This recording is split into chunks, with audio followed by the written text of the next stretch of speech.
Actually देखिए, कोई भी पहल जब होती है तो बहुत छोटे जगह से होती है, और ज़्यादातर कोई भी काम होता है वो महिलाएं अगर आगे बढ़ चढ़ के हिस्सा लेती हैं तो वो काम सक्सेस होता है। ऐसा नहीं है कि महिलाएं किसी कार्य को करें और वो ना हो।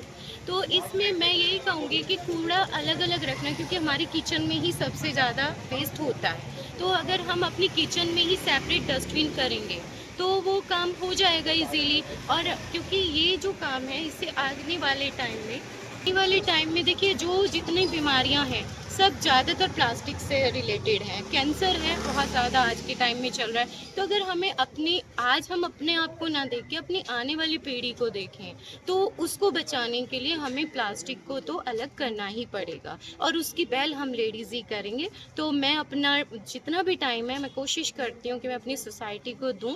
और जैसे सफाई हम अपने घर में करते हैं, हमें लगता है हमारा घर साफ हो तो हमें हमारे बच्चे अच्छे रहेंगे, हमारी फैमिली, तो उसी तरह हम अपनी सोसाइटी को क्लीन करेंगे तो हमारा देश भी क्लीन रहेगा और सारा चीज़ अच्छी होंगी। प्लास्टिक हम सब जानते हैं नॉन बायोडिग्रेडेबल है और सालों साल तक वो डिकम्पोज नहीं होता है। तो और हम चाहकर भी प्लास्टिक को अवॉइड नहीं कर सकते हैं। हम जो भी बाजार से सामान लाते हैं, चिप्स, चॉकलेट, सूजी, मैदा, बिस्किट, नमकीन, हर चीज़ प्लास्टिक में पैक होकर आती है। हम चाहते हैं उसको मैनेज करें, बट अभी तक हमारे पास लॉजिस्टिक्स नहीं थे, सोर्स नहीं था हम कैसे मैनेज करें उसको। तो ये एक प्लास्टिक वेस्ट मैनेजमेंट केज हमने यहाँ पर रोटरी क्लब ने यहाँ पर लगाया है। तो आपके घर में जो भी प्लास्टिक, जिसको आप प्लास्टिक बोलते हो, किसी भी तरह का, चाहे वो बॉटल हो, चाहे वो हार्पिक की बॉटल खाली बॉटल हो, शैम्पू की खाली बॉटल हो, वो आप इकट्ठा करते रहिए और जब भी इस रोड से निकले आप उसको इस खेत में डाल दीजिए। यहाँ से ये नगर निगम पिक करेगा और रिसाइकलर को देगा और इसके अच्छे अच्छे प्रोडक्ट्स बनेंगे। सबसे इम्पॉर्टेंट चीज़ है प्लास्टिक का सेग्रीगेशन, क्योंकि प्लास्टिक हम बंद तो कर नहीं सकते हैं पूरी तरह से। सबसे इम्पॉर्टेंट चीज़ है, एक तो कम से कम यूज़ करें, जहां अवॉइड कर सकते हैं वो अवॉइड करें। बाजार जाते हैं तो थैले साथ में लेके जाएं, हर चीज़ पॉलीथीन में ना लें। दूसरी चीज़ है सेग्रीगेशन। प्लास्टिक कभी भी नॉर्मल कूड़े के साथ मिक्स नहीं होना चाहिए, क्योंकि नॉर्मल कूड़े के साथ अगर प्लास्टिक मिक्स होता है तो उसको फिर वो दूसरे वाला कूड़े को भी डिग्रेड नहीं होने देता, फिर वो जानवर खाते हैं, गाय खाती हैं, तो उनसे उनकी भी डेथ होती है। तो सेग्रीगेशन एट सोर्स, जहाँ से जनरेट हो रहा है वहीं सेग्रीगेट हो। तो उसी कड़ी में ये प्रयास है कि हमने 11 जगह रुड़की में अभी तक हम लगा रहे हैं, ये 6 लगा चुके हैं, 5 और लग जाएंगे अगले हफ्ते तक। तो हर वार्ड में एक इस तरह का हो तो जहाँ पे वहीं पे सेग्रीगेट हो जाए। तो यहाँ से फिर 15 दिन में एक बार नगर निगम की गाड़ी आती है जो स्पेशली प्लास्टिक के लिए ही आती है। वो भी हमारे ही प्रयास था, हमने नगर निगम से बात करके वो गाड़ी चलाई थी। तो वो सिर्फ प्लास्टिक कलेक्ट करते हैं, तो वो यहाँ से इसको निकाल के लेके जाएंगे। But the biggest problem, people are not aware still. Yes, वो भी आर ट्राइंग फॉर दैट। ये हमारा प्रोजेक्ट पिछले 3 साल से चल रहा है। हम स्कूलों में कर रहे थे पहले, इको ब्रिक्स नाम से। वहाँ पे बच्चों को हमने अवेयर किया था। बच्चे छोटी छोटी प्लास्टिक बॉटल्स में भर के लाके वो हमें देते थे। वहाँ से शुरू हुआ था ये। फिर उसके बाद हमने और भी बहुत घर घर जाके हमने लोगों को अवेयर किया। और ये भी हमारा आगे भी ड्राइव चलता रहेगा कि हम घर घर जाके लोगों को अवेयर करें। I have asked the same question to many students also studying in a school.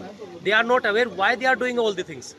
Why they are doing all the things? Not why they are doing all the things. Why they are collecting the poly. नहीं, वो हमने जिन जिन स्कूलों में किया है वहाँ जाके हमने उनको सबको बताई है ये चीज़ कि क्यों इसको अलग करना जरूरी है, फिर इसका क्या आगे होगा। और हम स्कूलों में हमने बेंचेस लगाई हैं, जो इससे बेंच बनी है, वो हमने कई सारे स्कूलों में वो बेंचेस लगाई हैं जो रिसाइकल करके ये बनता है। मैम, आपको लगता है महिलाएं इसे जानती है कि हमें कैसे कहाँ पॉलीथीन को रखना चाहिए, कैसे उसे कलेक्ट करना चाहिए, कैसे उन दोनों को अलग अलग करना चाहिए जो कूड़ा हम घर में इकट्ठा करते हैं? मतलब मुझे अभी ऐसा लगता है कि सब जागरूक नहीं है जी। और जैसे ये कल्पना का बहुत प्रयास रहता है, कहती हैं, लेकिन फिर भी हम ये देखते हैं कि कुछ घर हमने भी कहा कि भाई अलग रखो तो नहीं करती हैं। तो करना चाहिए। आप करते हैं? हाँ, मैं तो बिल्कुल, मैं तो रुड़की में जब से हुआ उससे भी पहले से करती हूँ। मैं तो बड़े शहरों में मेरे बच्चे हैं, वहाँ मैंने देखा और मुझे, और जैसे पढ़ती भी थी, देखती भी थी भाई कि गाय के जाता है, पशुओं के जाता है तो दिक्कत होती है। तो मैं तो तभी से ही अलग रखना शुरू कर दिया था। और ये जो बच्चे बीनते हैं, करते हैं, तो मैं तो बड़ा बैग बना करके उसको वहीं जो बड़ा ये भगीरथ के बाहर या कहीं भी वहाँ डलवाती थी। हम लोगों को जागरूक करने के लिए आपके इस वीडियो को दिखाएंगे, तो आप क्या मैसेज लोगों को देना चाहेंगे, कैसे अपना संदेश आप लोगों को देना चाहेंगे?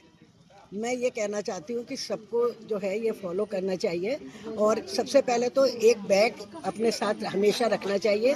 अगर आप कुछ शॉपिंग करते हैं तो आप उस बैग में अपना रखें। और जो बाज़ार की जो चीज़ें हम अवॉइड नहीं कर सकते हैं, प्लास्टिक में आती है, उसको हम घर में अपना अलग इकट्ठा करें।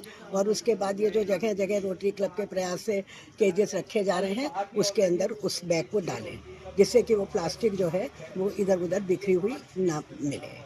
सर, रुड़की पढ़े लिखों का शहर है, बड़े बड़े लोग, बड़े बड़े अधिकारी, बड़े बड़े सब लोग रहते हैं, लेकिन फिर भी नगर निगम से लेकर एक आम आदमी तक कूड़ा कैसे अलग अलग करना चाहिए, ये जागरूकता फैलाने की जरूरत पड़ रही है। ऐसा क्यों? इसका सबसे बड़ा कारण नगर पालिका खुद है। अगर वो ये कहती है कि आप अपना कूड़ा अलग अलग रखें और आम आदमी उसे रखता है, लेकिन उसको उठाने की अलग अलग व्यवस्था नगर पालिका ने कुछ नहीं कर रखी है। वो कूड़ा एक्चुअल में एक ही जगह इकट्ठा होता है और एक ही जगह जाके गिरता है। सबसे बड़ा कारण उसका ये है। एक ही गाड़ी में जाता है। तो सर, इसके लिए आप क्या मैसेज लोगों को देना चाहेंगे? How people must be aware of all the things. देखिए, इसके लिए सबसे पहले नगर पालिका को खुद अवेयर होना पड़ेगा कि वो जो कूड़ा उठा रही है उसे अलग अलग गाड़ी में अलग अलग उससे लेकर जाए, और जहाँ डंप होना है प्लास्टिक अलग, जो है गीला कचरा अलग, और वो अलग अलग डंप हो। अगर वो डंपिंग ही एक ही जगह हो रहा है तो उसका कोई फ़ायदा नहीं है। वो इकट्ठा एक जगह हो रहा है, एक ही गाड़ी में हो रहा है, और फिर जाके डंप भी एक ही जगह हो रहा है, तो उसका कोई फ़ायदा नहीं है।